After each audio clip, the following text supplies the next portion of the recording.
नमस्कार प्रिय विद्यार्थियों।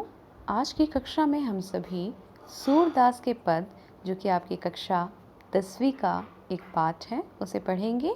सूरदास के पद जो यहाँ पर आपकी पाठ्य पुस्तक में दिए गए हैं, ये सूरदास के सूरसागर, जो कि बहुत ही चर्चित एक पुस्तक है उनकी, उसके भ्रमर गीत से यहाँ पर 4 पद यहाँ पर लिए गए हैं।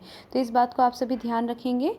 ये जो पद हम इस पाठ में पढ़ेंगे आज, ये सूरसागर के भ्रमर गीत से 4 पद यहाँ पर लिए गए हैं। यह आपको संदर्भ के लिए काम आएगा, तो आपकी पाठ्य पुस्तक में ये हिस्सा दिया गया है, इसे अच्छे ढंग से आप तैयार करेंगे।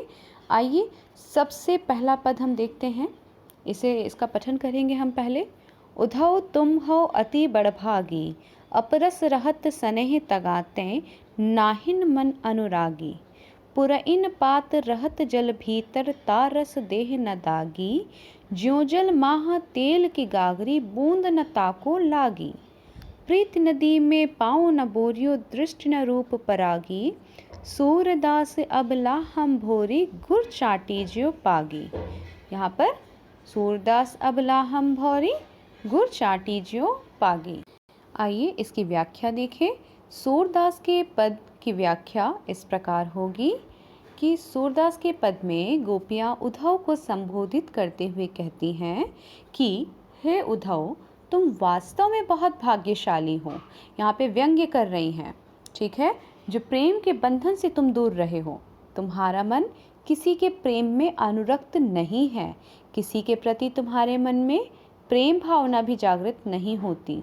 जिस प्रकार कमल के फूल की जो पत्तियां हैं, जल के पास होते हुए भी उससे ऊपर ही रहती हैं और जल की एक बूंद भी अपने ऊपर नहीं ठहरने देती, और जिस प्रकार तेल की जो मटकी है, उसको अगर जल में भिगोने पर भी उसके ऊपर जल की एक भी बूंद नहीं ठहरती, उसी प्रकार तुम्हारे ऊपर भी कृष्ण के रूपाकर्षण यानी रूप के आकर्षण और सौंदर्य का कोई प्रभाव नहीं पड़ा है।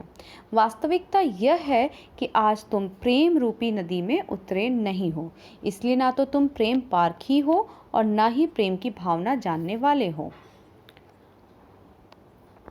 आगे सूरदास जी यहाँ पर आगे और बताते हैं अगली पंक्तियों में कि वे गोपियाँ उद्धव को कहती हैं कि हम तो भोली भाली ग्रामीण अबलाएं हैं और हम श्री कृष्ण के रूप सौंदर्य में इस प्रकार खो गए हैं कि अब उनसे विमुख नहीं हो सकती।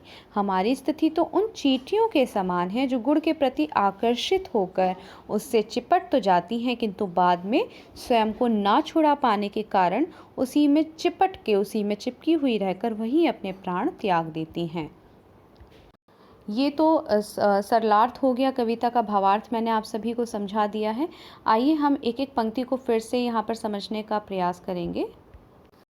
उद्धव तुम हो अति बड़भागी, यहाँ पर गोपियाँ जो हैं उद्धव को ताने देते हुए, व्यंग्य करते हुए कहती हैं तुम बहुत ही भाग्यवान हो, जो तुम प्रेम से अपरस रहत सनेह तगाते, जो तुम प्रेम से, प्रेम के रस से दूर रह पाए हो, तुम्हें प्रेम छू तक नहीं गया है, तुम किसी के आकर्षण में नहीं पड़े।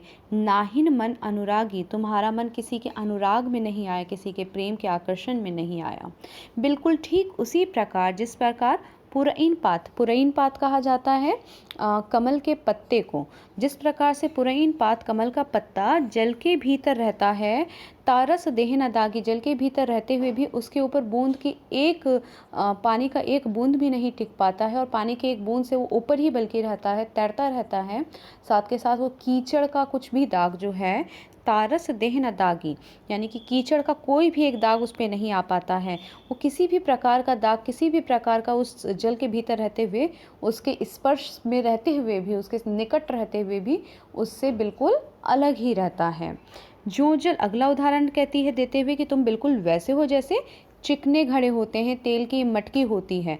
जिस तरह से तेल की गागरी पर, तेल की मटकी पर एक भी पानी का बूंद नहीं टिक पाता है, उसी प्रकार से तुमने जल के भीतर रहते हुए यानी प्रेम के पास रहते हुए भी, श्री कृष्ण के निकट रहते हुए भी तुमने अपने आप को श्री कृष्ण से दूर कर रखा है।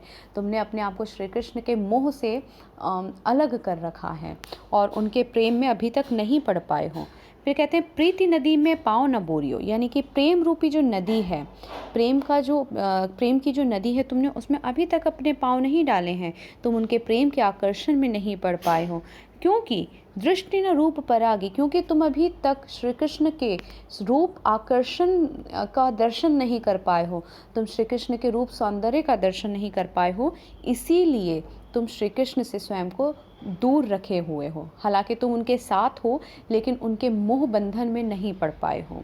सूरदास कहते हैं कि अबला हम भोरी, हम तो गांव की वो अबला नारियां हैं, हम तो वो भाग्यहीन हैं जो श्री कृष्ण के प्रेम में पड़ चुकी हैं, बिल्कुल उन चींटियों के समान जो चींटियां गुड़ से प्रेम करती हैं और उसके आकर्षण में पड़कर स्वयं की ज़िंदगी भी ख़त्म हो जाती है उनकी, क्योंकि वो अपने आप को चाहकर भी फिर उससे नहीं छुड़ा पाती हैं और उसी में लगे हुए उसी गुड़ में चिपक करके अपनी जान गंवा देती हैं। विद्यार्थियों, ये प्रथम पद का भावार्थ था। अगले पद का भावार्थ आपको अगले वीडियो में मिलेगा।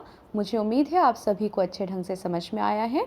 यदि अच्छे से समझ में आया तो कमेंट सेक्शन में ज़रूर बताएं। धन्यवाद।